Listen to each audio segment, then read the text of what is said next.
हिंदी में जानना चाहेंगे। आज इलेक्शन कमीशन के पास गई है कांग्रेस ईडी की शिकायत लेकर, क्या कहेंगे सर? क्या करेगा इलेक्शन कमीशन?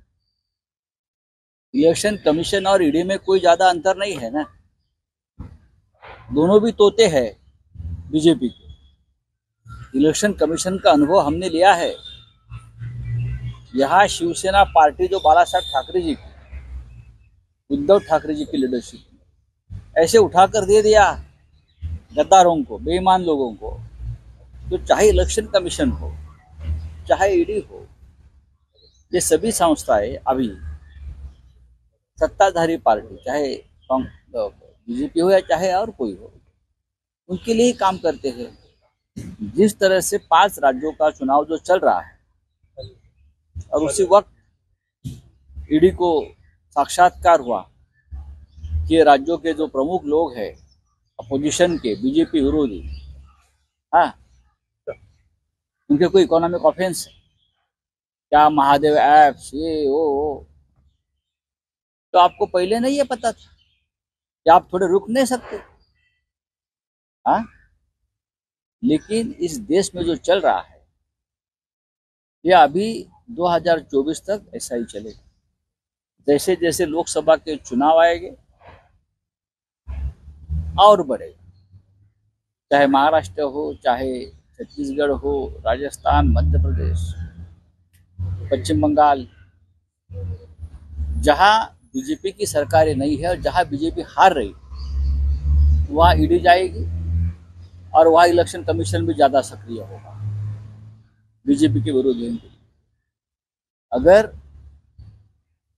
ये इलेक्शन कमीशन संवैधानिक अधिकारों का और मर्यादा का पालन करते तो बाला साहब ठाकरे जी की शिवसेना, जो लोग हमसे बाहर गए हैं छोड़कर, कुछ विधायक, उनके हाथ में नहीं देते।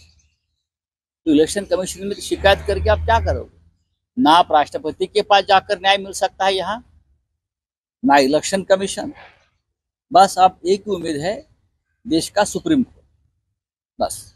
तो मणिपुर में हिंसा हुई, कश्मीर से लेकर मणिपुर में हो गई है और चल रही है, उसका ऊपर कोई बोल नहीं रहा है।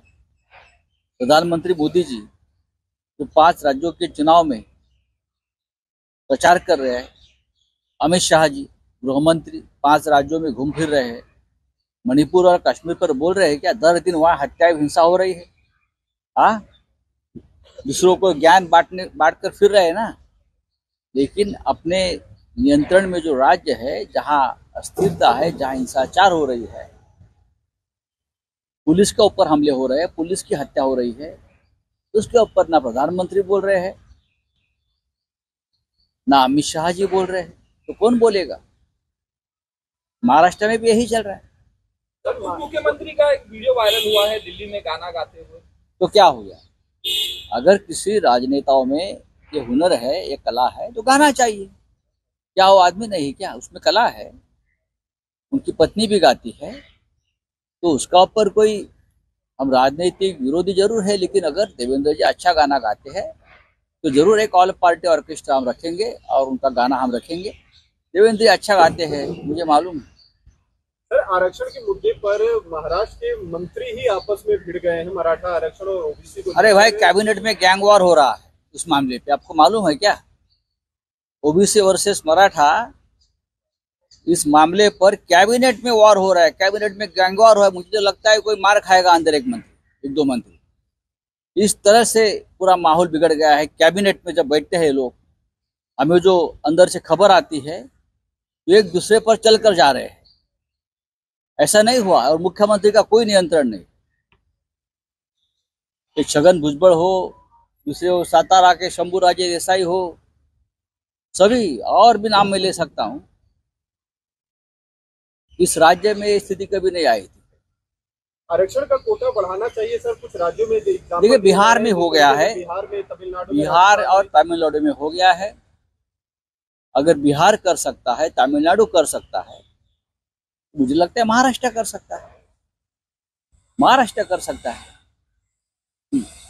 सर, नीतीश कुमार ने जिस तरीके से महिलाओं को लेकर, देखिए, नीतीश कुमार जी ने उस बारे में, माफी मांगी, लेकिन बीजेपी फिर भी उनका देखो बीजेपी है, बीजेपी ने क्या कम बातें की है क्या अब तक?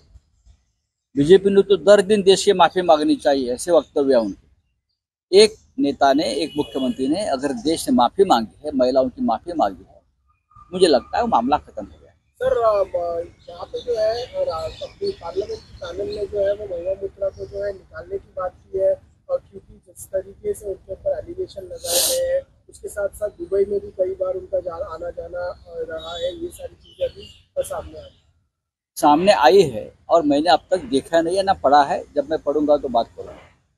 सर महाराष्ट्राच्या मंत्रिमंडळामध्ये आरक्षणाच्या मुद्द्यावर प्रचंड गदारोळ सुरू आहे.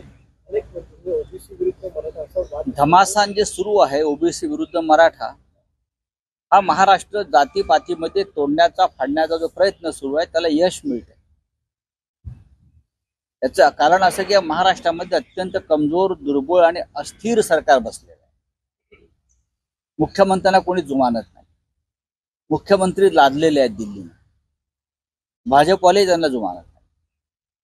माझ्या माहितीप्रमाणे सध्या जे काय युद्ध सुरू आहे ओबीसी विरुद्ध मराठा, कॅबिनेट मध्ये गँगवॉर सारखी परिस्थिती आहे, टोळी युद्ध आहे कॅबिनेट मध्ये या विषयावर। एखाद्या मंत्र्याच्या अंगावर दुसरा मंत्री धावून जाण्यापर्यंत परिस्थिती निर्माण झालेली आहे। या राज्यामध्ये असं चित्र कधीच नव्हतं। मुख्यमंत्री जर आपल्या मंत्र्यांवर नियंत्रण ठेवू शकत नसतील तर मंत्रिमंडळाचं प्रमुख म्हणून त्यांना बसण्याचा अधिकार नाही। छगन भुजबळ एक बोलताय, शंभूराजे देसाई दुसऱ्या टोकाला बोलतायत, इतर मंत्री तिसरं टोक आहे, आणि मुख्यमंत्री या विषयावरती मौन बाळगून। मनोज जरांगे पाटलाने 24 डिसेंबरची डेडलाईन दिलेली आहे। 24 डिसेंबर नंतर महाराष्ट्रात काय होईल हे कोणीच सांगू शकत नाही।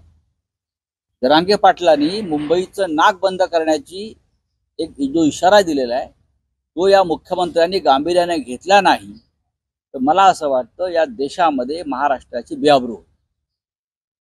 इतकंच मी आता सांगू शकतो। सर धनगर समाज के लोग भी कल भीड़ में निकले हैं, वो भी अपनी तरफ से ताकत दिखाने की कोशिश करें। आरक्षण की मांग हा महाराष्ट्र पूर्णपणे जाती पातीमध्ये विभागला आणि फाटला गेला। हे राज्य अशा पद्धतीनं